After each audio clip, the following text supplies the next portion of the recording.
Kita akan kisahkan sedikit tentang kisah Nabi Hud. Bagaimana kisahnya?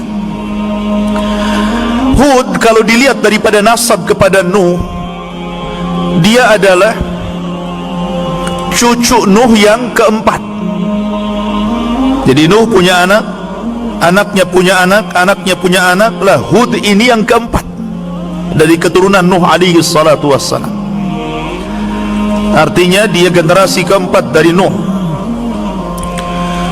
Dan subhanallah, sebenarnya ketika Allah subhanahu wa ta'ala menyelamatkan Nuh dan pengikutnya yang sedikit itu kemudian beranak pinak setelahnya, generasi kedua, ketiga, mereka masih mentauhidkan Allah, karena mereka masih mendapatkan cerita bapak-bapak mereka bagaimana Allah mengirim azab kepada kaum Nuh.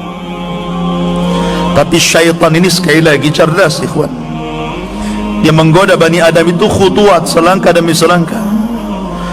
Akhirnya kemudian ketika generasi berlalu sampai 3 generasi, mulailah syaitan kembali menguasai kaumnya Nuh. Setelahnya kaumnya, anak-anaknya Nuh alaihi salatu wassalam, sampai kepada kaum yang disebut dengan Ad. Di sinilah kemudian mereka kembali menyembah berhala, menyembah patung, tidak lagi menyembah Allah subhanahu wa ta'ala.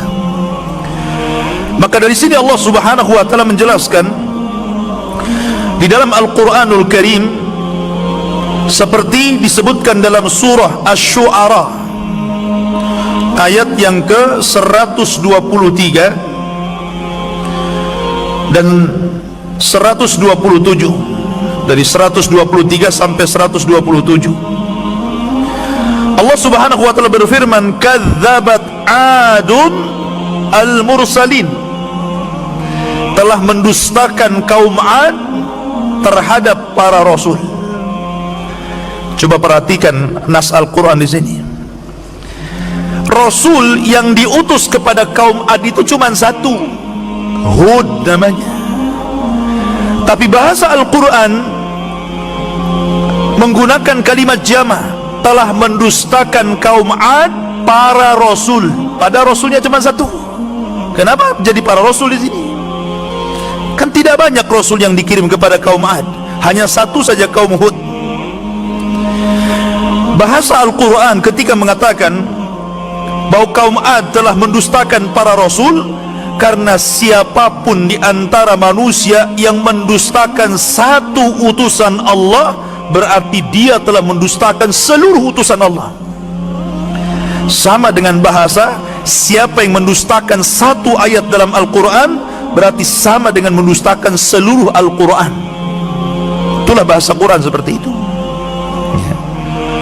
Kemudian Allah mengatakan, idz qala lahum akhuhum, ketika Nabi mereka Hud berkata kepada kaumnya Ad, ala tattaqun, kenapa kalian tidak takut kepada Allah? Kenapa kalian tidak takut kepada Allah? Inni lakum rasulun amin, saya ini hanya sekedar utusan Allah yang menyampaikan amanah Allah, itu saja. Fattaqullaha wa ati'un, maka bertakwalah dan taati perintahku. Wa ma as'alukum alaihi min ajrin in ajriya illa ala rabbil alamin, saya tidak minta upah kepada kalian, karena saya hanya meminta upah kepada Allah subhanahu wa ta'ala. Seluruh para nabi, ikhwan, mereka mendakwakan dakwah tauhid, termasuk Hud alaihi salatu wassalam. Tapi lihat jawabannya, jawaban kaum Hud yang disebutkan dalam surah Hud itu sendiri, sampai diabadikan namanya, ya, seperti Nuh dijadikan nama surat, Hud juga dijadikan nama surat dalam Al-Quran, karena dia nabi pertama dari nabi-nabi Arab. Masalahnya, kalau Nuh disebutkan nama surat karena dia rasul pertama, supaya orang tahu kenapa Nuh dijadikan nama surat sementara banyak rasul dan nabi tidak dijadikan nama surat. Karena Nuh itu rasul pertama, sebagaimana Hud adalah nabi pertama dari nabi-nabi Arab. Ma'asyiral muslimin, mereka mengatakan dalam surah Hud, qalu ya Hud ma ji'tana bibayyinatin wa ma nahnu bitariki alihatina an qawlika wa ma nahnu laka bimu'minin. Lihat, mereka mengatakan, wahai Hud, apa yang kau datangkan kepada kami ini, kami tidak melihat ada bukti bahwa engkau seorang rasul, seorang nabi. Bahkan kami tidak akan pernah meninggalkan Tuhan-Tuhan kami gara-gara ucapan, dan kami tidak akan beriman selamanya. Nih penyimpangannya di sini. Pertama, tidak percaya dengan utusan Allah. Yang kedua, tidak mau meninggalkan Tuhan-Tuhan mereka. Dan yang ketiga, mereka tidak mau beriman kepada apapun yang dibawa seorang rasul kepada mereka. Inad, ikhwan, takabur, sombong. Bahkan lebih parah lagi, mereka mengatakan, inna qula illa taraka ba'du alihatina bisu'in. Sesungguhnya yang kami katakan, wahai Hud, kecuali engkau akan mengalami kesialan dari ucapanmu yang datang dari Tuhan-Tuhan kami. Yakin dia dengan Tuhannya tuh, ya. Sangat yakin kalau engkau terus menyuruh kami meninggalkan Tuhan-Tuhan kami, hati-hati ucapanmu, kau akan kewalat, bahasanya seperti itu. Tuhan-Tuhan kami bisa membuat engkau celaka. Rupanya pemahaman tatoyur itu sudah ada sejak zaman Hud sampai hari ini, ya kan? Pemahaman tatoyur artinya menganggap sial atau menganggap sesuatu itu mendatangkan manfaat karena sebuah benda. Mereka menganggap seperti itu. Nah, ini di zaman Nabi Hud alaihi salatu wassalam, itulah akidah mereka, menganggap bahwa patung itu membawa sial. Hati-hati kamu ya, bahasa kita, jangan coba-coba mencela Tuhan kami, nanti Tuhan kami akan menimpakan keburukan kepada anda. Tetapi apa jawaban Nabi Hud? Qala inni ushhidullaha, saya bersaksi kepada Allah, washhadu, dan saksikan oleh kalian, anni bari'un mimma tusyrikun, saya berlepas diri dari apapun yang kalian sekutukan. Dan inilah makna Islam. Bagian makna Islam itu apa? Al-bara'atu minasyirki wa ahli. Orang itu harus berlepas diri dari kesyirikan dan para pelakunya. Bukan hanya kesyirikannya saja, pelakunya pun antum harus jauhi. Nabi Hud alaihi salatu wassalam mengajarkan kepada kita makna Islam. Bagian makna Islam adalah berlepas diri dari kesyirikan dan para pelakunya, atau harus tinggalkan. Dari sini ikhwafil muliakan Allah subhanahu wa ta'ala, bahwa dakwah tauhid itu adalah dakwah yang utama dan pertama, karena itulah misi para nabi dan rasul. Walaqad ba'athna fi kulli ummatin rasulan an i'budullaha wajtanibut taghut. Tapi apa yang terjadi dengan kaum Ad ini? Kaum Ad itu terus menentang.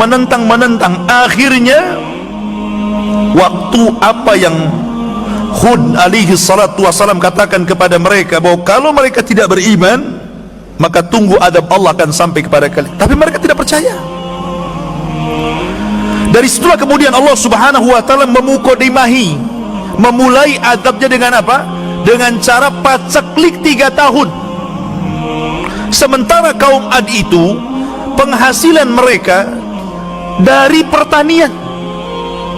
Coba bayangkan kalau seandainya orang di pinggir laut nelayan gitu kan nggak mungkin ada cerita laut surut. Ada laut surut sampai ke tanah? Nggak ada kan gitu. Artinya kalau yang di pinggir laut itu paling mungkin musibahnya ombak atau yang lain gitu kan. Lah kalau petani, air. Kalau petani itu, makanya ikhwafin muliakan Allah azza wa jal, ketika kemudian sebuah pertanian tidak dialiri air, pasti masalah. Apalagi 3 tahun. Bayangkan saya, kita nggak hujan 3 bulan saja susah. 3 tahun nggak hujan, ya kering kelontang lah. Akhirnya sudah mulai kelaparan, binatang pada mati, mereka sendiri sudah sebagian mereka mati gitu. Maka mereka, sementara Hud ini sudah meninggalkan kaum Ad karena tidak mau lagi berdakwah kepada mereka. Safar Hud ini kemana? Ke Mekah ya, karena dia di Hadral Maut.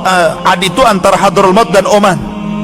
Lah Hud sudah pergi tuh, ketika azab Allah mau datang, Hud pergi membawa kaumnya yang beriman kemana? Ke Mekah, dan tinggal di Mekah.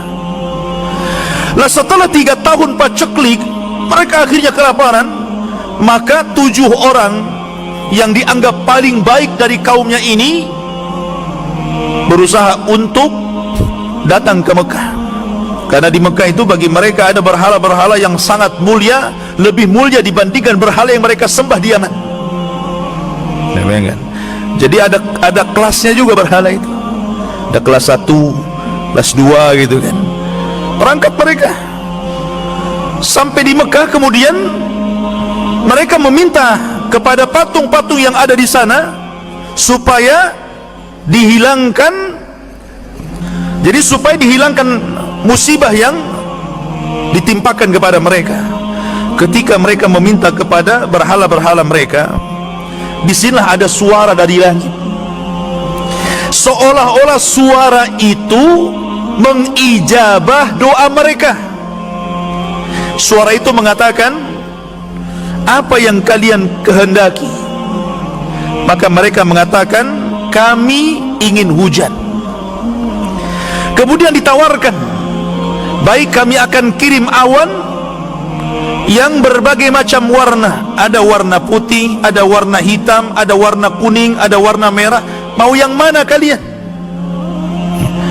Maka mereka mengatakan, kami ingin awan yang berwarna hitam. Alasannya, kalau awan berwarna hitam itu lebih banyak kandungan hujannya.